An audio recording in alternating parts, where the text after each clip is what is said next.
兩日轟動全港，疑似歌手呂方同網約車司機口角同埋車 cam 片段，大家睇過未呢？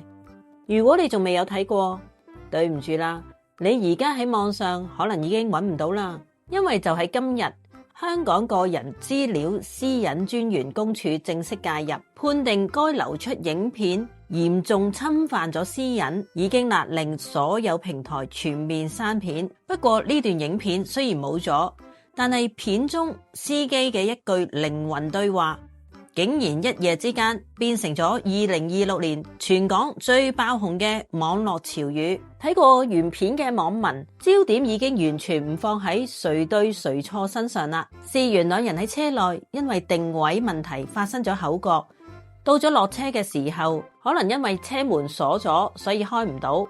呢位帶有鄉音嘅司機隨即話向後掰，向後掰。雖然當時氣氛尷尬，但係因為司機呢一句向後掰嘅語氣極度洗腦，聽起上嚟就好似跟乘客講緊拜拜。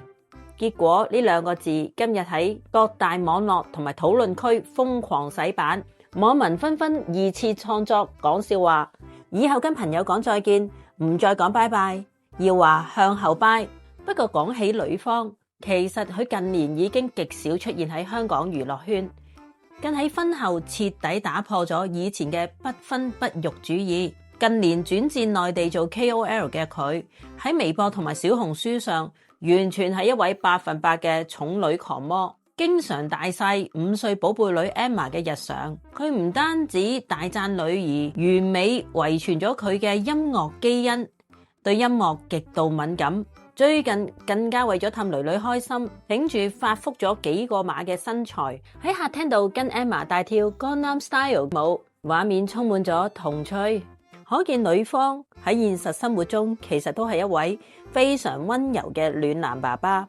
呢次嘅車 cam 風波雖然以私隱公署強制刪片告終，但亦都提醒咗大家，車 cam 片段真係唔可以隨便亂發㗎。唔知道大家今日有冇對身邊嘅朋友講過向後掰呢？你又覺得呂方同埋 Emma 個樣生得似唔似餅印啊？歡迎喺下邊留言話我知。記得訂閱我哋嘅頻道，帶你用最安全嘅角度食最新嘅娛樂大瓜。我哋下一次再見啦！